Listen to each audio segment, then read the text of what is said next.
What up, everybody? My name is Sonny Toure. This is the Fire This Time podcast. Today, we are asking, what would Malcolm do? Other words, what were the basic aims of Malcolm X's Black nationalist politics? We're going to be looking at the, basic program of the Organization of Afro-American Unity and some other things to get into it. But before we go further, I got to bring on my brothers, my co-hosts, Slank and Ahki. Say what up, y'all. Peace. What's up, y'all? So, yeah. Let's to keep it moving, Ahki, welcome to people, and then we can get into it. Let's do it.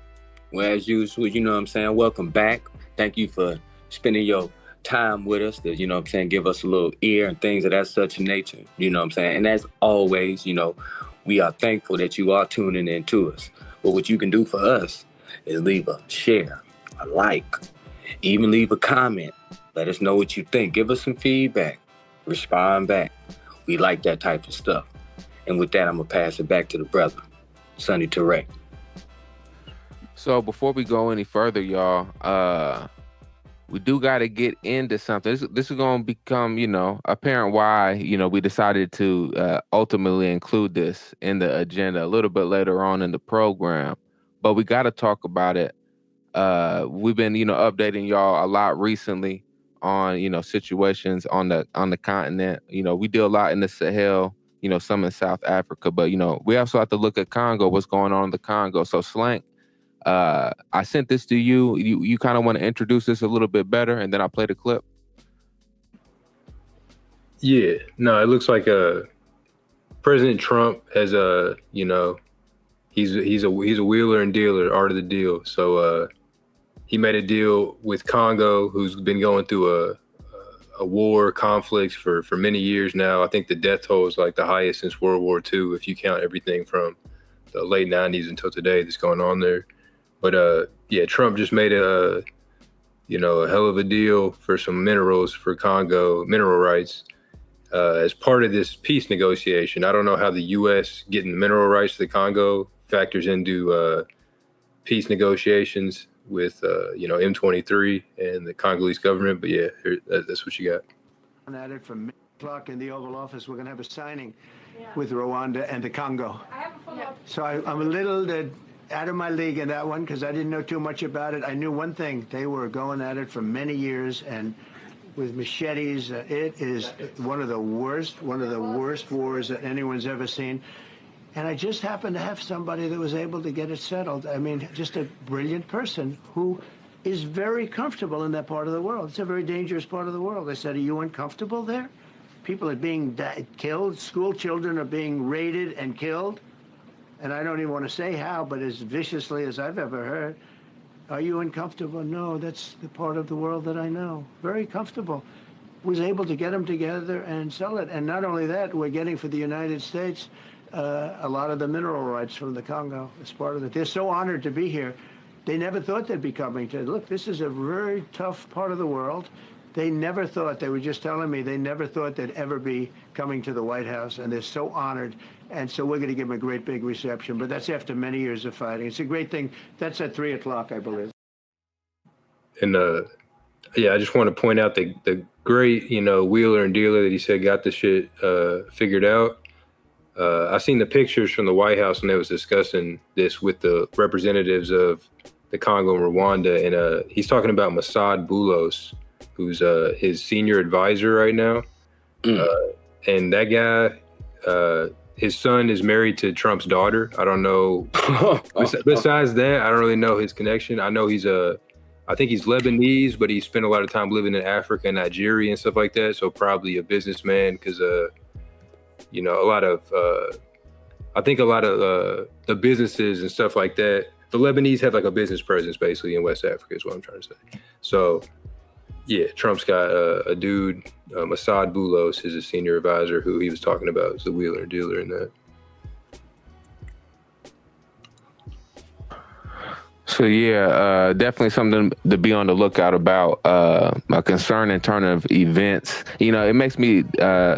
Just like you was bringing up, Slank. Upon hearing it, I immediately thought, they were just exploiting whatever situation was at hand, helping probably, a group that's committing heinous acts. and coming in with wealth, with weapons, with whatever, and being given rights by, I wonder if the group that gave the rights to for these mineral rights was even the rightful owners, if we can even call them that. But yeah, just disappointing all around. And this region of the Congo where these minerals are has been like a point of fighting on the behalf of the U.S. U.S. has been trying to get these minerals and has largely been able to get it because of the strife and everything going on since like the 1960s. This is part of why Lumumba was killed, was these minerals that they're still, trying their best to get hold of today. I mean, it's fine. It's sort of ironic to me, though. You know what I'm saying? Because one, the person that's supposed to be his guy over there, he's Lebanese. And, the Lebanese have a little presence, yes, in the Congo, but also in West Africa. I do recall seeing a couple of different documentaries mentioning the Lebanese presence.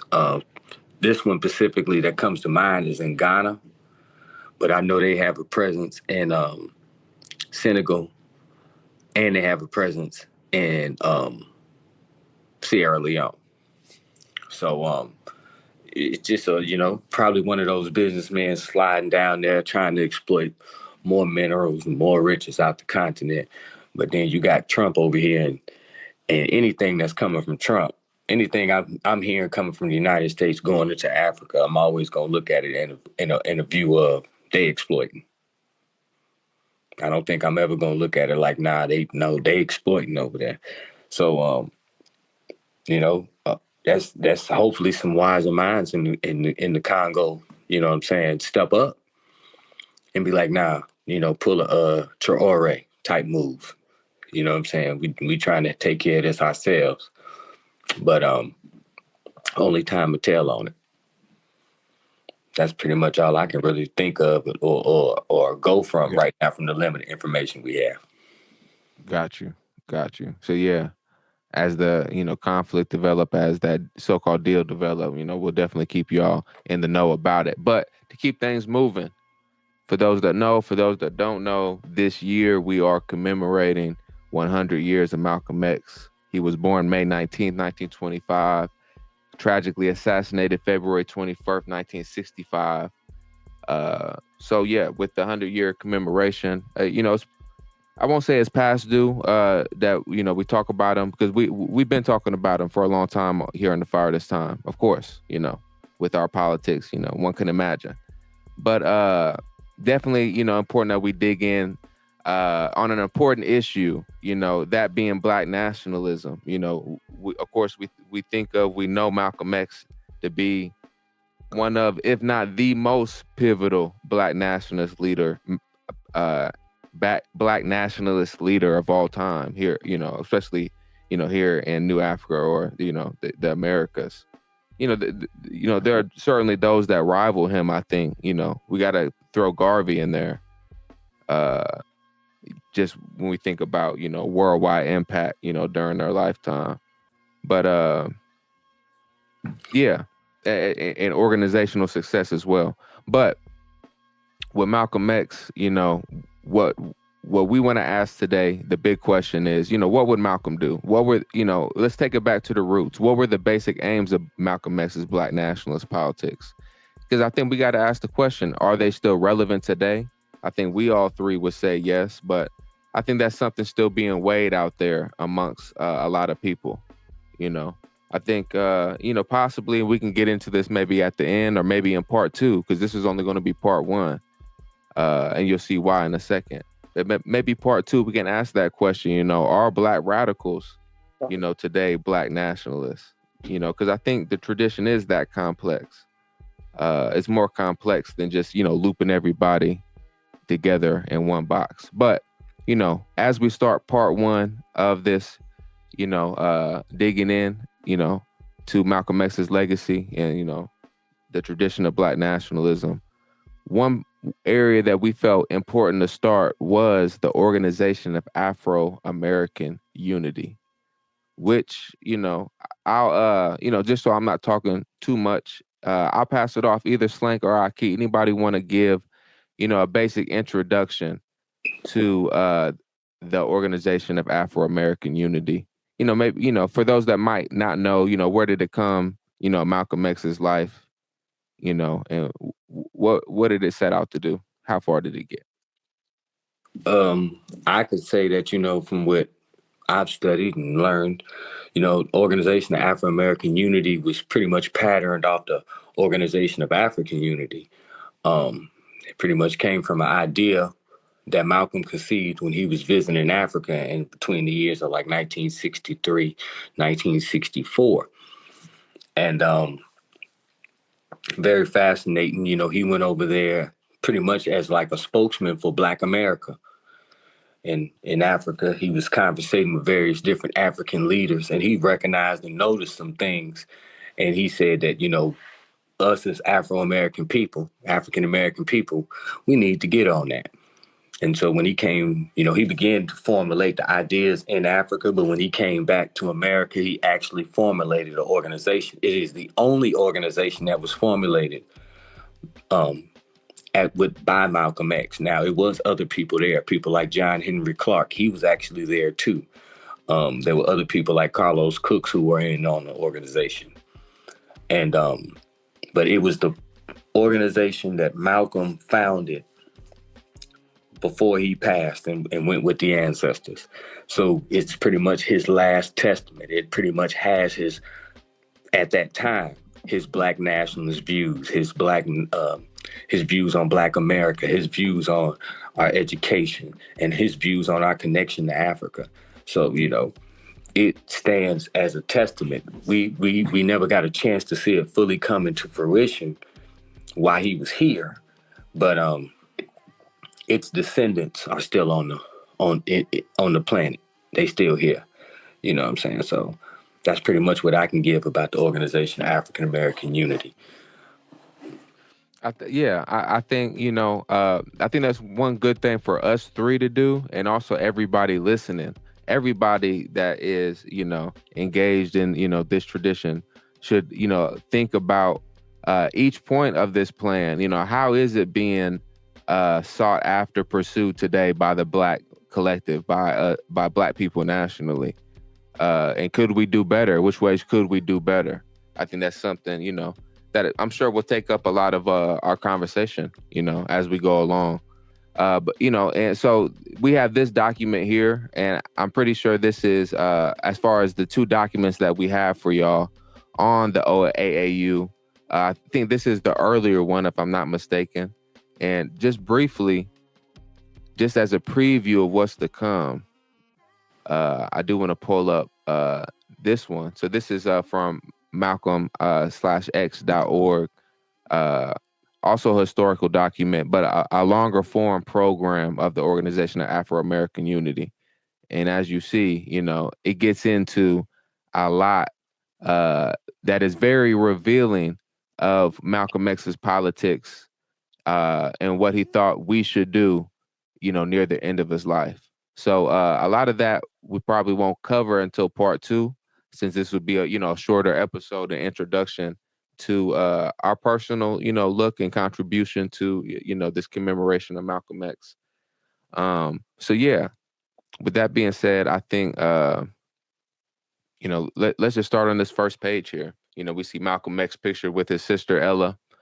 And, we have the aims and objectives of the Organization of Afro-American Unity. And I'll read this paragraph right here. We will do for ourselves what others are begging for.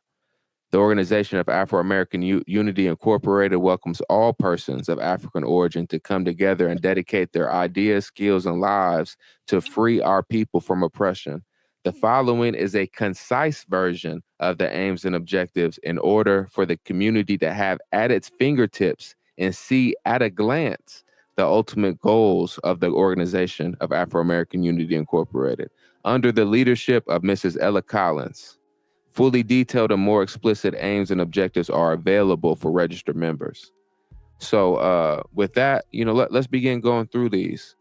I think the first, let's start with the first 3. I think they, form a nice grouping for our consideration. So I'll read those and then I'm gonna pass it to Slank. First one, free Black Americans from economic oppression. Number 2, create business opportunities and jobs. And 3, establish an environment of security, stability, dignity, and initiative for our youth. So I'm gonna pass it to Slank, man. What's your takeaway from the aims and objectives so far? Those first 3. Yeah. So just off the bat, I like how he's starting off identifying, kind of showing like how economics is very important to the whole situation of Black people in the U.S. And how we're economically oppressed. And Malcolm was definitely a good source if you want to hear like some speeches on economic oppression in Harlem, in the South, et cetera, at that time. But yeah, and then just going on to say create business opportunities and jobs. So that goes right to the same thing. The unemployment situation, the lack of jobs, especially at that time, Black people being segregated out of specific jobs, specific levels in companies, things like that, being denied the opportunity to create our own businesses or get loans for businesses. All of that goes in with that. And I think that's kind of goes into his roots with the Nation of Islam too, who was very big in economic self-sufficiency, creating Black businesses to sustain your own community instead of relying on white people and putting pockets in the money of corporate white America, you know what I'm saying, build something of your own. So he was still carrying that tradition along. And then establish an environment of security, stability, dignity, and initiative for our youth. Going into the same thing, kind of into education as well. Just raising the next generation in a positive environment for the future of the Black community. But yeah. For sure. Yeah, great point, Slank. And I'll just add to that. When he says establish an environment of security, stability, dignity, and initiative for our youth, when he says create business opportunities and jobs, even the first one, it should be evident, I'm sure it's evident to all of us that he's talking about, Black people doing this for ourselves, not relying on, the oppressive, white capitalist system to, provide those as handouts. So, definitely, important to remember that, as we go along. Yeah. And I just want to make the distinction too, like, because even Huey P. Newton has articles where he talks about Black capitalism reconsidered and stuff like that, right? And so, what Malcolm, some people would see that and be like, "Oh, Malcolm's pushing like a capitalist Garvey," or how they say Garvey was a capitalist, all that kind of stuff. So they would identify that with that. But I disagree. I think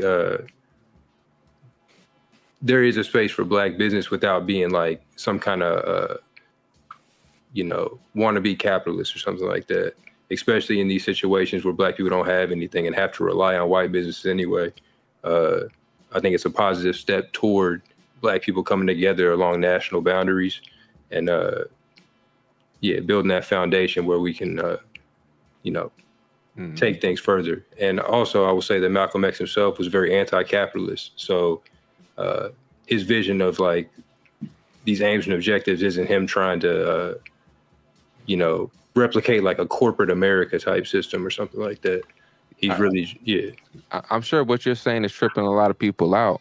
Because for, Malcolm X to be indisputably pro-Black business and at the same time anti-capitalist, for a lot of people, those things are, contradictory, diametrically opposed to each other. But, I think this is evident for me. Then I'll pass it to you, Ahki, that Black nationalists probably have a better grasp of the dialectical nature, of capitalist, advancement and, where we're at in that as a national group, you know what I'm saying? And what capitalism or Black business Black participation, Black economic enterprise under capitalism, what possibilities can be had under that. I think, you could say Black nationalists had a better grasp of that than, ivory tower, Black radicals, for the extent of our time here. What do you think about that, Ahki, or any other thoughts on this? I mean, when I look at it, one, I've heard those criticisms before, from, those forces who are against, economic empowerment. What I start off with is to say that they highlighted economic oppression. And I think we as Black people, and I think Slank did a great job of highlighting some of the ways that we went through economic oppression. And this is just a portion of the oppression, because we go through political oppression, we go through social oppression too. But in terms of economical oppression, when you are a nationalist, you got to deal with the people where they are. You know me, Ahki, I believe in the concept of from the masses to the masses. And that pretty much means that you have to go to the people. You present a program to the people, and you present that program to the people, and the people are going to critique that program. And then you got to take that back, and you may have to reformulate that program to something else that matches with the will of the people. And the reality is that in all our eras in this country, specifically talking about the early 20th century, jobs in a capitalist country is always going to be important because that's how we eat.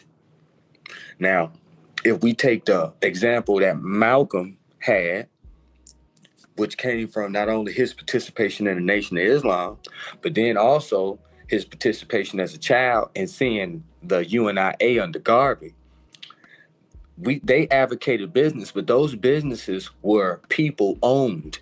You could buy stocks into those businesses. The Nation of Islam businesses was owned by the Nation of Islam collectively. Yeah. And it benefited those people. They didn't get a chance to graduate into the stage of unions and things like that. That probably would have came more from how they interacted with the European. But the reality is that economics is essential. And Malcolm X understood that economics was essential. Why wouldn't he understand? It was economics that helped finance the Black movement and the civil rights movement. That wasn't some corporate money coming into them. That was Black businesses, barbershops, mechanic shops, daycares, restaurants, hotels that were supporting these Black people and supporting these movements and things of that such nature. So it's very important. He's not doing anything but keeping in line with the tradition that he was handed down. And so even in this time and era while we live in America, in this time, what do we suffer from in our communities? Lack of jobs and lack of business. We don't have no business opportunities, and we don't have no jobs in our communities. They become economic desert zones. And when we talk about Malcolm being against capitalism, he was against exploitation. And you could even say righteous. He was against unrighteous exploitation, because even though he supported Black business, he didn't support a Black business that was in the hood exploiting the people. There was a situation in Chicago when they were, and matter of fact, it's ironic that the street organizations of the Black disciples and the Vice Lords was in on this too. And they helped when you had a Pacific food chain or a restaurant or a grocery chain up there called Red Rooster. And Red Rooster was in the community selling bad meat. It was the Nation of Islam who stepped up and started servicing that community with meat, but also organized protests with, that sad play, the G's, the Black disciples, the Vice Lords, and then they went out there and protested Red Rooster and forced Red Rooster to do right, but actually they shut it down. So Malcolm was against exploitation. When we can understand that Black business does not mean exploitation. We live in a capitalist country. But if you look at the example that the Nation of Islam and the UNIA did, they was able to still keep um, I don't want to say socialist, but a collective ownership. They were still able to implement collective ownership in business within America. You know what I'm saying? So there's always, where there's a will, there's a way.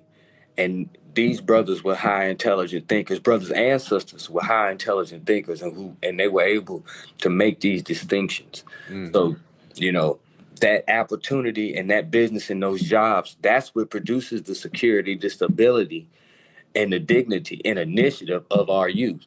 If he ain't got shit around him to see, he can't go get a job up the street. He got to go outside the community.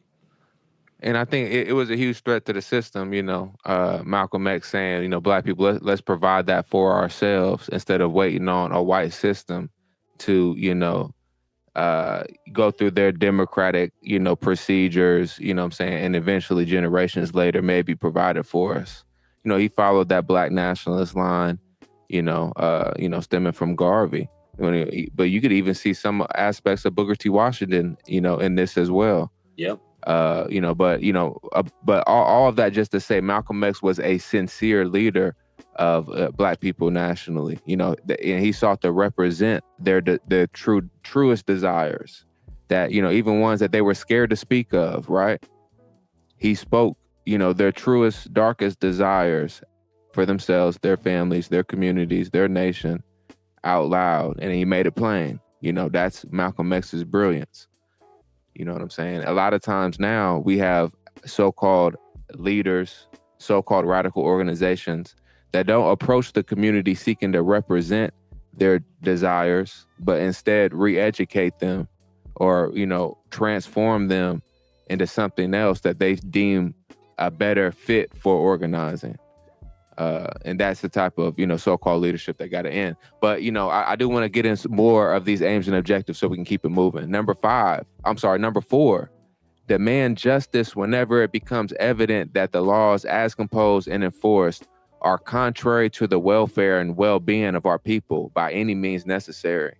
I think that one clearly reads, you know, of him, you know, saying this is an organization interested in being involved in the political protest movement, active at that time. You know what I'm saying? You know, by any, you know, demand justice by any means necessary. That was, you know, to set it apart from the Nation of Islam, right, that he was departing from, or to set it apart from even the Muslim Mosque Incorporated, which was the religious organization that he founded. And the nonviolent, the strictly nonviolent movement as well, by including that by any means necessary in it. Great point. Yeah, because he's making it known that even if you know, they'll do whatever it takes to demand justice, even if it has to go beyond what might be the approved of method. Mm-hmm. No, great point, Slank. Keep it moving. Number 5, pledge unity and strive for understanding among Black Americans. You know, Malcolm X was better fit maybe than any other Black American leader ever to provide that for the masses, or to provide leadership on that for the masses. You know what I'm saying? Because I think he showed he especially over the course of his life developed a tremendous amount of understanding, especially with his travels that we mentioned and we'll mention, you know, a lot more in a second. But anything else on number 5 before we move on to the next group, 6 through 9, I want to go through? I'll say this: when he talks about unity and strive for understanding among Black Americans, you know what I'm saying? Malcolm was the one who told you, when we come together, leave your religion in the closet. You know, when he was with the Nation of Islam, one of the issues that he had is that the Nation of Islam was so adamant against church and Christianity. And don't get it twisted, I can sort of understand why. But at the same time, that sort of alienated them. You know, and we seen it later on another level with some of the descendants of Malcolm. You know, sometimes you can alienate certain aspects. Unity got to come across all, you know, levels and classes and cross sections in our community. And so when you talking about that, you know, that unity, that's very important. You know what I'm saying? That goes back to community, which is pretty much broken down as common unity. What is the common unity amongst us? And when we can, find out those common points, demands, wants, needs amongst our people, you know what I'm saying? Then it brings about understanding. And understanding is the highest level of love. You know what I'm saying? Or love is the highest level of understanding. That brings about a love for your people because you can now relate to your people because you see that damn it, we going through the same shit, whether you in South Carolina or Chicago or New York. You in the projects, I'm in the shanty, but we still going through this shit and we all still black. So, the unity has always been important for us. We lack unity now. That's why we lack the community now because we don't have a unity. And it's not a common unit, So Facts. No. Great points, both of y'all. And we're gonna go through more on each of those points. When we go through, the longer document, in future parts. But I just want to point out that those first 5 points of this pamphlet, they speak pretty well to the domestic situation, and then you see the focus shifts somewhat in the next group. So I'm going to read, some of the next ones. So number 6, restore communication and trade with Africa. Number 7, devise original educational methods. Number 8, stimulate international economic and political awareness. Number 9, act as an overseas voice for Afro-Americans. And let's just do this 10th one real quick. To provide a means to defend ourselves by any means necessary from racist oppression where the government proves it is unwilling and or unable to do so.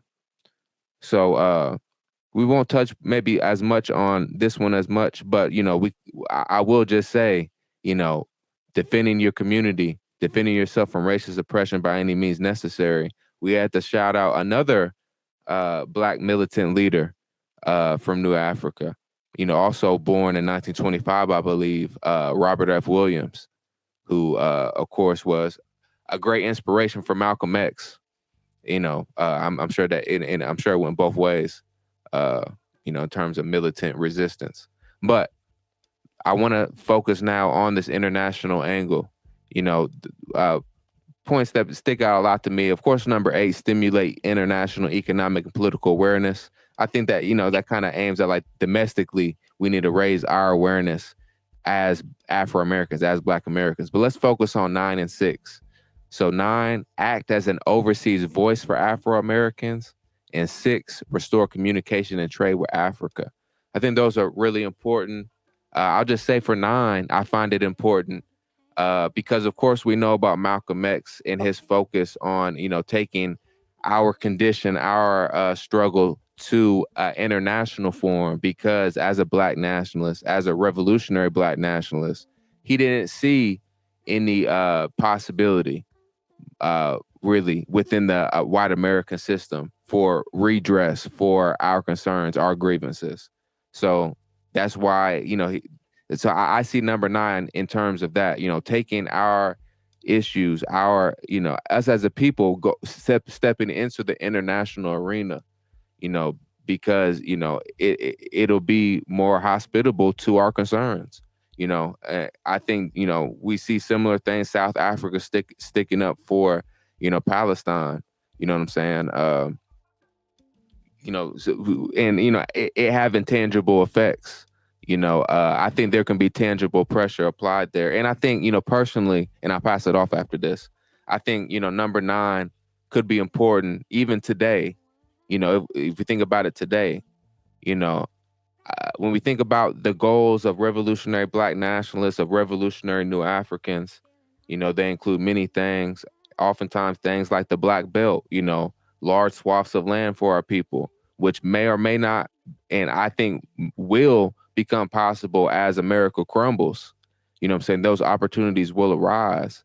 But in the meantime, there's a lot of other things that we could be doing. I think one great way to organize our people right now today, along New African nationalist lines, would be to stress to them the need to have international recognition, to provide for ourselves international representation. You know, we're not gonna let some nigga from the Black Caucus that don't give a fuck really about Black nationalism, you know, black people for real. You know what I'm saying? They're not gonna represent us. You know what I'm saying? We don't want Michael Langley to represent us. You know what I'm saying? We don't want AFRICOM. You know, we don't want the U.S. State Department and the niggas that they choose to represent us. You know, we need some genuine representation. And, you know, the only way to get there, you know, in the long term is to provide the democratic means for Black people to elect their voice, their international voice, you know what I'm saying, for, you know, representation. That's what voting is for. That's what the democratic process, in essence, should be about. We can, you know, resurrect that ethic in our community for new African purposes. You know what I'm saying? Our people have a great urge to vote, you know, and to do something meaningful in those terms, you know. Let's provide them something meaningful, something tangible, you know, that our greatest leaders invested in at one point. You know what I'm saying? And, you know, in large part, you know, as a people we lost touch with. But yeah, any thoughts on that? You know, I'm interested, Slank, Ahki, what do y'all think about that? No, I definitely agree. I just want to comment too, though. The symbol is hard that he picked for this with the phases of the moon, I think it is, or something. I can't read Arabic, so I'm not sure exactly what is written underneath of it, but it's like a bunch of circles with the crescent moon is one of them, kind of shaded in and stuff. So I don't know. It just looks dope. I just want to say that. But yeah.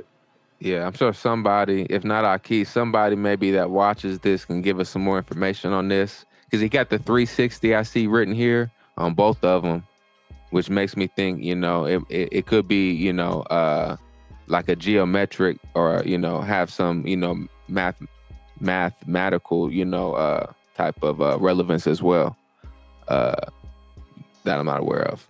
Yeah, I say this, the symbol is dope. It is going through the different cycles of the moon. And if you read from the top, it says from the darkness to the light. And so that deals with going from the new moon to the full moon, you know what I'm saying, where you can see it and when you can't.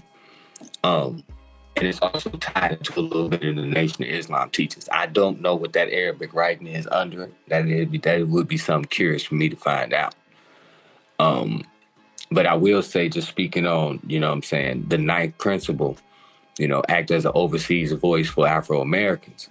When you understand, and we could sort of go into that later on, but he formulated the Organization of African American Unity to be a liaison and a representative in Africa for African Americans.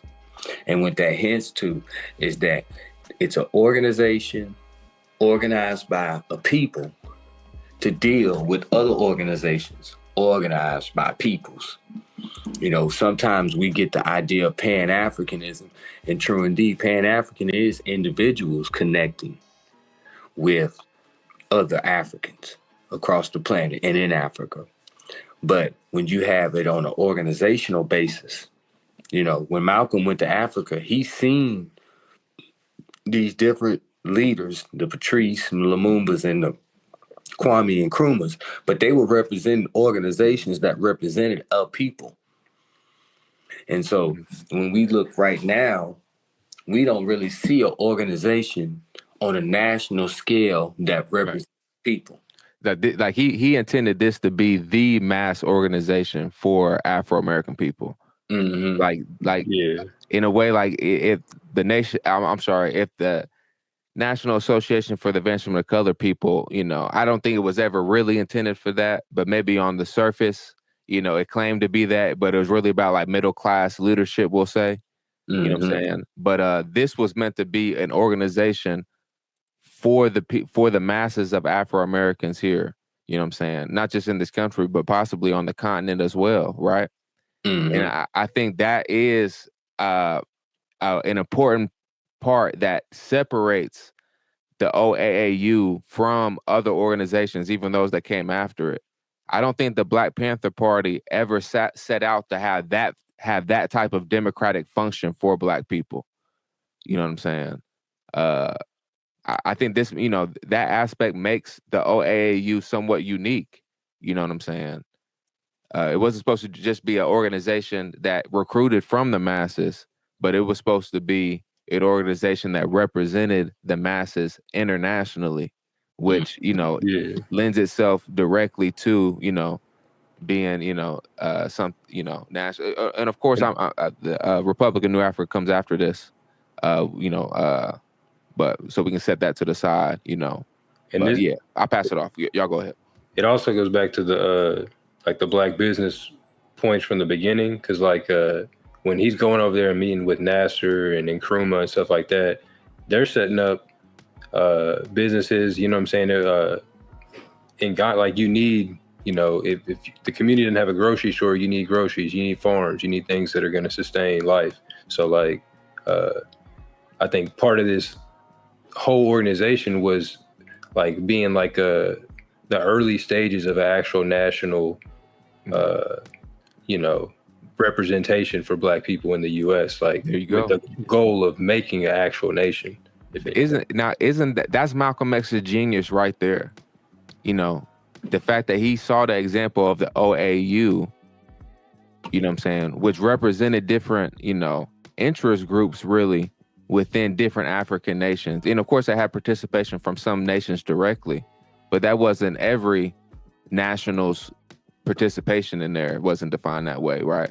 Mm-hmm. But he saw that example, and we should all recognize he tried to do something very unique with the OAAU, because he saw the way towards nationhood, national separation. And we'll get into that longer document, gets into how, towards the end of his life, Malcolm X was not headed towards integration. Toward the end of that document, he destroys the prospect of integration. Yet Man and Marable, in the Life of Reinvention, that's the name of Man and Marable's award-winning biography of Malcolm X, right? In the Life of Reinvention, he acts like he's headed towards some liberal integrationist, type of politics, and that's not the case. But the genius of Malcolm X, once again, is the idea that he figured out a way to take us from an organization to a nation.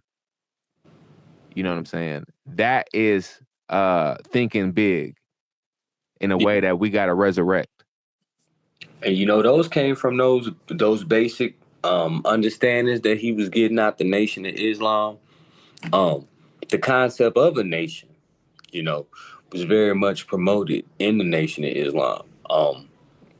He just took it to another level. And unity being essential to that too. Mm-hmm. Elijah Muhammad said unity is stronger than an atom bomb or something like that. Yeah. So having unity right there in the title is almost saying to me Afro-Americans gaining unity is that first step to us really, having a nation type shit. Right. And that's a great point. This organization has a very specific, task at hand, different from let's say a black radical organization, mm-hmm. which has, somewhat a different objective, you know what I'm saying? A different strategy. Well, theirs would be broader in a sense of they would be trying to expand and cover the whole community. Whereas the black nationalists, they deal with the basics of it. We got to get the basic unity first. We can go into all of that, but we got to get the basic unity first, the basic understanding, And black nationalists, the Malcolm X's style of black nationalism, what he was putting his hardest work into at the end of his life. He was killed giving these aims and objectives that we're talking about, right? Mm-hmm. What he was pushing for, it's just important for us to really take into account. It's often overlooked. Yeah. But you have to think about it when you talk about the pinnacle of a black nationalist. As you spoke about earlier, Malcolm he's the pinnacle, an example, especially for black men of a black nationalist. His life emulates our story. And so him being the pinnacle at it would only be right that his message would draw from those basic principles. You know what I'm saying? Unity. Hey, we've been hearing that for years. Let's talk real. You know, we've been hearing that for years. Matter of fact, you got some Negroes out here. You say that, they get mad at you. But they get mad at you because that unity is what binds you. You know, nationalism at its basic root is loyalty and allegiance to the nation. If we got loyalty and allegiance to the group, we got unity. I mean, it is. I mean, it is really something to think about. It just reminds me that, you know, our politics don't lie on a single left or right spectrum. You know what I'm saying? A 2D spectrum. It's a lot more complex than that. Yeah. Because because I'm sure we all feel the importance of this type of program and what it would mean for Black people. And, you know, it also would include, revolutionaries. You know, revolutionaries could look at this and say, and you know, potentially see its worth and see its value. So the fact that it can provide unity, you know, across the political spectrum. It proposes a political program, you know, which encourages unity. My bad. Go ahead, Slank. No, I think it is a revolutionary program in itself, and I think it's one that is so like it would resonate with every person in the Black community, regardless of political ideology at the time, that you could get a large swath of different people with different ideologies to subscribe under this program. And I also think it goes with my bad. Yeah, my point on it not being revolutionary is just the fact it's not proposing the overthrow of the United States. You know what I'm saying? I think some of the things in there, like for us to not be economically exploited, if we're going to get that by any means necessary, that would probably end up, because it said if they're not willing and or if they can't, you know what I'm saying? So like, I think it's like in there. I agree. I think Black unity will lead to Black people becoming more revolutionary. I think with Black unity, Black people will head at the masses. Everybody will head further to the left if we find national unity. Yeah, you know what I'm saying. But yeah, my only point with it saying it's not a revolutionary program because you know it's not proposing the overthrow of a system. You know, I guess explicitly, but I agree. I agree wholeheartedly that you know the end result, successfully, you know, ending economic oppression would have to entail those things. But, you know, this program allows you to go to the community and get those that's not ready to speak about it in those terms on board. Yeah, exactly. And like a future nation wouldn't just be composed of one political ideology, every single citizen. If we had a new Africa, like you would have, just like in Soviet Russia, there was a left and a right within the whatever you call their like Politburo, whatever you want to call it, the Congress type thing. So you know what I'm saying? You would have still struggles over ideas and stuff within the Black nation, right-wing tendencies, left-wing tendencies. And as long as we're all united under that Black nationalist concept, though, we can have that struggle and try to come to the revolutionary outcome. You know what I'm saying? Like, yeah. That's it. That's it right there. Mm-hmm. I mean, yeah, we need something that's going to bring us all to the table. And I think once we all come to the table, all those differences and borders that is, you know, put up between us inorganically, synthetically, that we didn't put there, will come down. And the real conversation that will take place after that unity, you know what I'm saying, will, you know, it will be a moment of cultural revolution. That those processes will. Go ahead.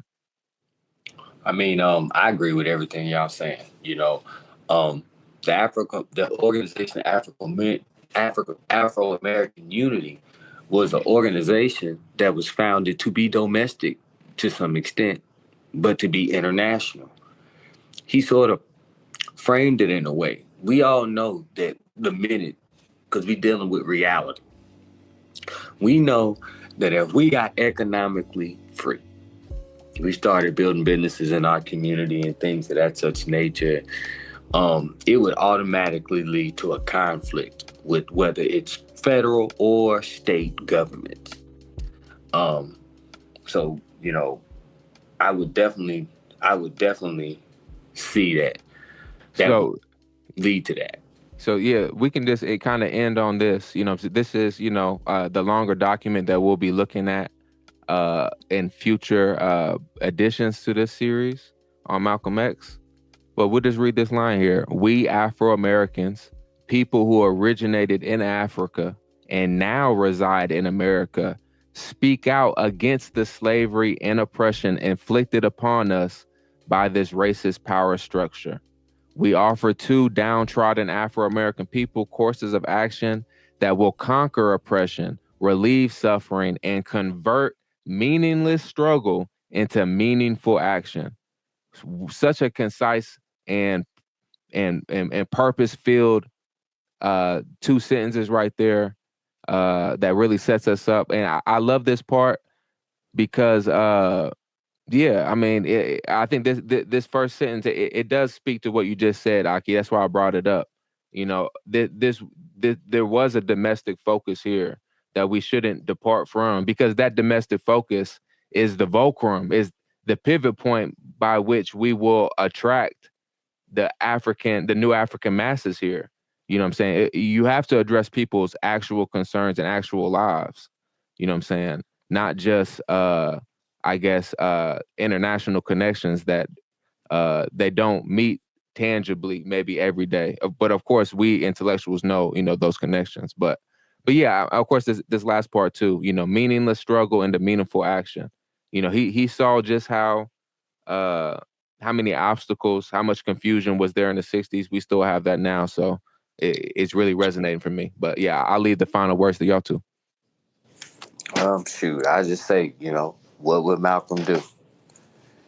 And when we take that into account, and then you know what Malcolm stood for, then you know what Malcolm would do. Much more to come further in the next episodes or the future episodes on this right here, because we're going to dig into this real good. On that, I say peace. Only thing I got to say is, Malcolm, for me personally, was very big in like my political development since I was a kid. And so, I'm rocking with this OAAU platform. And, I hope y'all rocking with it too. So, yeah. Yes, sir. Peace, y'all. Catch y'all on the next episode. Fire This Time Podcast. Peace. Peace.